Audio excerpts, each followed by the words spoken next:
ভাই ইন্ডিয়া পাকিস্তানকে যতবারই হারায়, এশিয়া কাপের মধ্যে 3বার হারাইলো, ওয়ার্ল্ড কাপের মধ্যে অলরেডি একবার হারাই দিল, এবং আবার কিন্তু নেক্সট ম্যাচে যদি সেমিফাইনাল হোক বা ফাইনাল হোক আবার হারাইব। কিন্তু পাকিস্তান জীবনে শুধরাইব না। তারা বারবারই কইতেছে ইন্ডিয়ার লগে যদি হাইরা জায়গা ম্যাচ, তারপরের ম্যাচ নাকি তারা আবার ইন্ডিয়ারে হারাইব। লাস্ট ম্যাচ গুহারা হারলো, এবং আবার কইতে সেমিফাইনালে ইন্ডিয়ারে হারাইব না, তোমার ফাইনালে গিয়ে ইন্ডিয়ারে হারাইব। অর্থাৎ তাদের স্বপ্ন এটা ইন্ডিয়ারে হারানো। বাট ইন্ডিয়া যে তাদের থেকে অনেক অনেক গুণ ভালো টিম, এটা কিন্তু তারা জীবনে বুঝতে পারতেছে না। আমরা দেখতেছি প্রত্যেকটা ইভেন্টে কিন্তু বা প্রত্যেকটা বাড়ি পাকিস্তান খুব বাজেভাবে হারতেছে। তারা প্লেয়ারে এমন দশা করতেছে যেটা মানে বিশ্ব ক্রিকেটের মধ্যে একটা হাস্যকর অবস্থা হয়ে যেতেছে। একটা অ্যাসোসিয়েট নেশন যেরকম খেলে ঠিক সেরকম ক্রিকেট কিন্তু ভারতের সঙ্গে খেলতেছে, অর্থাৎ কোনো কন্টেস্টই নেই, তারা ভারতের দিতে পারতেছে না।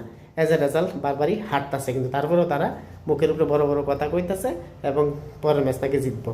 তো গ্যারান্টি ভারতের লগে আগে ম্যাচ যদি সেমিফাইনাল হোক বা ফাইনাল হোক, পাকিস্তান কিন্তু জীবনও জিততো না।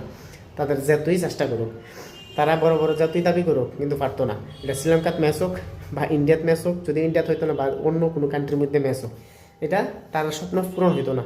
কারণ ইন্ডিয়ার টিম কম্পারিজনে ইন্ডিয়া কিন্তু অনেক ব্যাটার। ঠিক আছে, এবার পাকিস্তানের টিম স্পিনের দিক দিয়ে একটু ব্যাটার আছে, তারপরে কিন্তু তারা পারছে না এই টিম নিয়ে এসে জিততো। 61 রানে হারছে। তাদের সবচেয়ে বড় উইক পয়েন্ট হচ্ছে তাদের বোলিং ব্যাটিং ডিপার্টমেন্ট এবং ফিল্ডিং ডিপার্টমেন্ট। তাছাড়া তারা প্রেশারের মধ্যে ভালো খেলতে পারে না, যেটা ভারত খেলতে পারে। সব দিক থেকে কিন্তু পারদর্শী। তো সেদিক থেকে definitely Bharat hot favourite T20 world cup জেতার লেগে।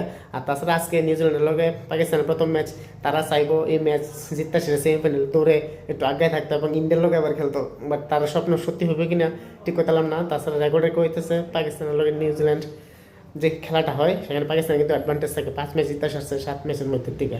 তো সেখান থেকে একটু এক্সট্রা একটা অ্যাডভান্টেজ বা নিউজিল্যান্ড একটু চাপে থাকবো। তো যাই হোক, নিউজিল্যান্ড যেমন একটা টিম, পাকিস্তানটা কিন্তু ওই দিনে তার হারানোর ক্ষমতা রাখে।